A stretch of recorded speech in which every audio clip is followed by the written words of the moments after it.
It's exactly a year ever since you left. It's your first anniversary.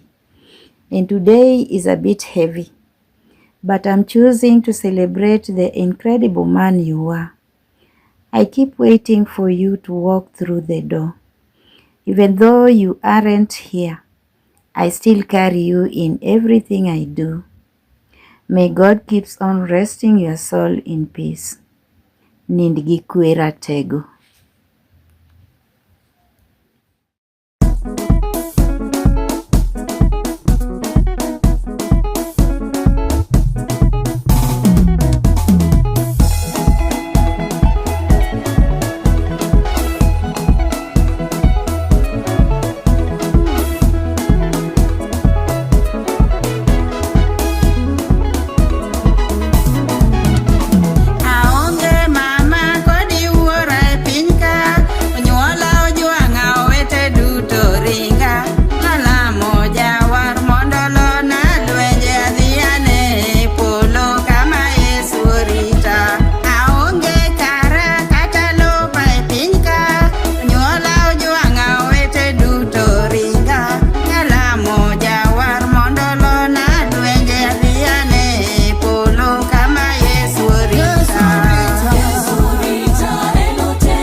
I'd like to talk about my husband who was buried today. George was very much dear to me, and he was a good father, he was a good husband, a good grandpa, and I think we will miss him a lot. I've even started missing him already. And the good moments I can remember during those times, those days when we met. George used to hide me inside his coat when we are walking, and I was asking him, why are you doing this? And he was telling me that I don't want people to see you, I don't want people to see your face. So when we were walking, he used to cover me with his inside his coat while we are walking. That was a very, very, very, very nice moment to me. And again, he taught me very many things, good ones in fact. George was a hard-working man. He was working with the ABM, Associated Battery Manufacturers, and there's no any day I saw George saying that he's not going to work. He used to go to work even when George was sick. He will try the best he could and go to work. And again, he also was a very strong Christian, okay? He never stayed at home on a Sunday, okay? George used to go to church on a Sunday. Even if he's late, he will go to church running. And that's what good. It was a very good example to the children. Yeah. So I have very many things about George. But all I can say now is that George is gone. And the best thing I can do to him is to pray for his soul. I would also ask God to rest his soul in eternal life. Yeah. I loved him so much. He was a good father, a good husband, a good grandpa, and he was a handsome man, okay? And with those few remarks, I'll just have to say thank you so much to those who are going to watch this or those who are going to listen to this. Thank you so much. May God bless you. May God bless you abundantly. Thank you so much. So for me, my memory ya kwanza yenye nanifurahishaga ni the first day dada akinipeleka shule. So niliitwa Rangala Girls, and my father was very happy. And back then tukienda shule, kama unaenda high school, tuliendaga kama tumevaa uniform. So una imagine nimetoka Nairobi, napelekwa shule na mom na dad, then nimevaa uniform ya Ololo. Nikikuja naona ma uniform za Ololo, sasa nashanga kwani tunarudi Ololo. Then tukifika shule kina mzaya wako wamebeba vijiko nini, so wanaambiwa na they are like new parents. Hizi ni vitu zenye hawajawahi experience. My dad was very much excited. My dad loved education. Na alikuwa anani motivate. I am who I am because of my father, and I'm very proud of that man. Siku yenye niliitwa MTC, I did clinical medicine. My dad was so happy because ndio vitu zenye alitaka nifanye. So mimi kuitwa, first calling letter yangu ilipotea. Na mimi nakuaga tomboy. So nilijibeba nikaenda campus ya Kanairo.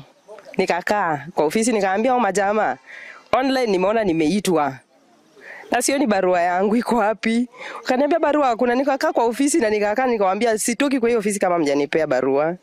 So they thought I was joking. Wakakaa na mimi kwa ofisi wakaona udem ni shida.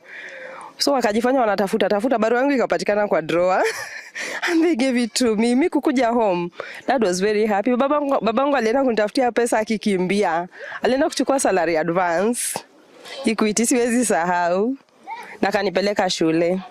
And that only motivated me. Ukifanya clinical medicine kuna negative marking. It is medicine. Kuna negative marking. So ukianguka kuna kurudia. Kuna masup. Nilifanya kosi yangu nikamaliza sikuwa ipata soup because of my father. Nilikuwa naona vile anajituma. Babangu alikuwa anafanya job, saa zingine anaenda job night, na baada akirudi anafanya biz. So watu wenye wanamjua kama msee alikuwa anafanya biz bama. Budangu alianza biz kitambo. Vile aliretrenchiwa tu alienda tu akaichukua full time. But budangu alikuwa anajituma. I'm very motivated. Watu wengi currently sisi my youth tunataka kutegemea job ya salo. Hakuna kule inaweza kupeleka. Kama wazazi wetu walikuwa ndio mtu a survive apeleke watu shule, alikuwa lazima afanye one or two things extra. It motivates me, hata mimi naweza jituma. And my dad was very positive about me. Alikuwa ananiambia every time, "Lile tunaweza." Kwani hao wengine wako na vitu wangapi? And by the way, I'm always sure. Nikitaka kitu, bora niamue naitaka, I'll get it. I'll get it. Mimi hata ofisi ya mtu siwezi ogopa kuenda. Nikiamua kesho nakuja kwa ofisi yako hata kama ni governor nitakam. I'll knock, not unless ukatae. Kitu yenye budangu alinifundisha ni honesty. I'm very honest. Na nikikwambia nitafanya hii, I'll do it. Kama ni kitu yenye siwezi nitakwambia siwezi. I am very honest and I am disciplined. Courtesy of my father. Nimelelewa Ulolo. Hauwezi jua. Yes, I'm proud of my dad. And I love him. Babangu amenifunza kuangalia vitu na kustudy mtu. Unaona ukikuwa na mtu, usiangalie negatives zake. Kwa hii dunia ukiangalia negatives za mtu, huwezi ongelesha mtu. Kila mtu ako na positives zake. Na watu wengi unajua wanakosana because unataka kumeasure on negatives za mtu. The moment umeanza kuangalia positives za mtu, people are wonderful out here. Na utawahi kosana na mtu, even in relationship utawahi kosana na mse. Learn to see the positive side of somebody and you'll appreciate that person. Babangu aliumbwa with a beautiful soul. Alikuwa a man but with a beautiful soul. Yeah. Dad alikuwa hardworking obviously. Dad alikuwa so tough. He was so tough. Alikuwa a man of principles. Ukimronga alikuwa pesa hiyo. Na pia alikuwa tough by them mlikosana but eventually alikuwa man enough to apologize whenever he realized that alikuwa wrong. So like obviously this is my love of my dad, nampenda forever. And it saddens me na heart hadi saa hii because nakumbuka mimi nilimpeleka hospitali mwisho before I pass away. So like bado hiyo memory mbaya bado iko kwa akili yangu. So like everything is tough but as a man lazima tutupambane kwa hii dunia. Like obviously lazima keep going because death is inevitable obviously. Ni kitu yenye huwezi avoid. And kama time ya Mungu imefika kuita msee, ilikuwa imefika time yake. So like hakuna venye tugebishana na Mungu. So like that budangu nasema niko na a lot of memories. Budangu alikuwa na keep time. Budangu alikuwa na keep time obviously. Hata yeye alikuwa anatuamshanga tuende shule. Kama tumechelewa. Habari zenyu. Okay, my name's Bildad Otieno Nyango. And this is a message to my dad. First, I would like to share some 2 or 3 instances zenye nili-interact na mzae and it gave me some a new opening or something. Yeah, my dad was a hardworking guy. Yes, he loved his family. He loved his family very much, and he was really dedicated to it. Because even if he was not even into it or ready to do something, if it meant that maybe his family will benefit from it, then he would gladly do it. Yeah.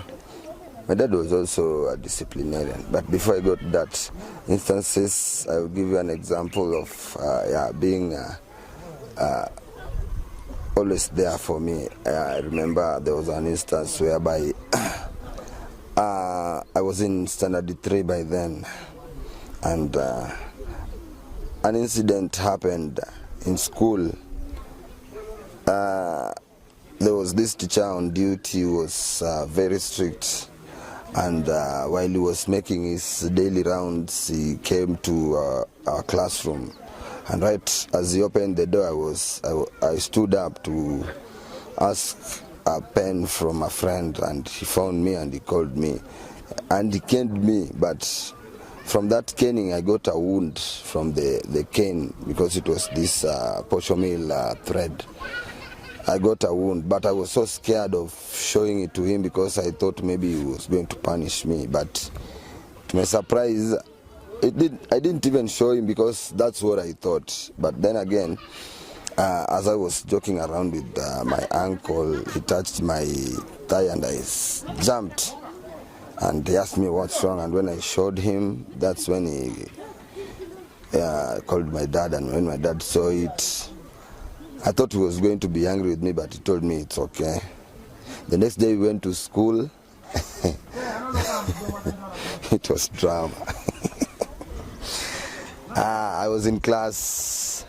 The teacher, the class was in session, in short, and I came with my dad. Then the class teacher opened the door. Then my dad entered and asked, "Where is so and so?" That's the teacher who caned me, and the class teacher said, "He's not here. Somebody call him, somebody call him." They called him. Immediately he came. "Yes, are you so and so?" He said, "Yes." What? Before he could even say anything, "Papa," like jabs, like, "How dare you do this to my son?" Like, yeah, I respected that because, yeah, it showed that he was willing to go that mile. Yeah, to show that nobody should mess with me. Yeah, that's one instance. My dad was also a very strict person. An example of that is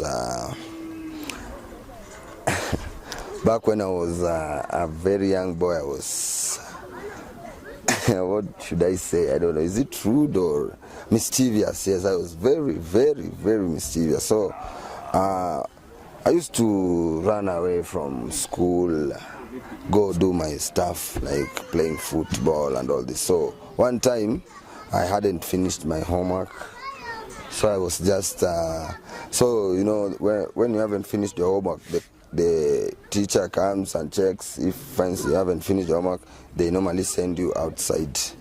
But you say the problem of being outside is once you're outside, any teacher walking around finds you there, they'll punish you. So instead of going outside, I went straight outside the gates, went and started doing my own things. But unknowing, my dad had gone to pay some I think some tuition fees for myself. Yeah, so immediately he entered the classroom. The class teacher asked, "So you've come to pay for his tuition, but where is he?" Yeah, and he was surprised. But you know, my dad, the place where I grew up, my dad also grew up, so he knows almost everybody. People even whom I don't know that he knows. Yeah, so it didn't even take him long before he found me. Yeah, and I really got a beating from that. Yeah, I really got a beating from that. But right now back then I was angry, but right now, because I'm now an adult and I have a family, and I view it like it was something like it was instilling some self-discipline in me. Yeah, and I really do appreciate that. Yeah, I have a lot to share, but they don't come to mind very fast. Yeah, all I want to say is I'll really miss my dad.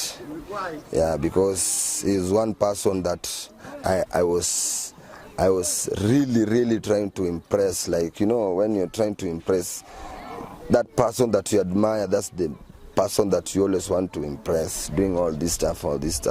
So, and my dad is, you know, they say your father is the only person who will be proud of you when you surpass him, you know. So, like, yeah, when I look at life in that perspective, then I really miss my dad. But I also appreciate the love he installed in me, because yeah, he taught us love in all kinds of ways, because he used to even give accommodation to homeless people, like somebody who has lost his job and is trying to pick himself back again. He would give them free accommodation until they get back to their feet. Like, yeah, he was a kind person. He was also religious, because he never missed church. No matter where he went, he never missed church. I've never seen him miss church. I've never seen him not having a rosary on his chest. I've never seen my dad eat without putting the cross. Like, never. I've never seen my dad do that. So you see, things like that are instilled in me, like, I don't know, subconsciously, because now I find myself doing all those things. Yeah, I used to have a rosary, but it got torn during some tussle somewhere. Yeah, you know. So I have the rosary. I also, like, when I want to eat, I find myself just putting the cross. Yeah, so things like that.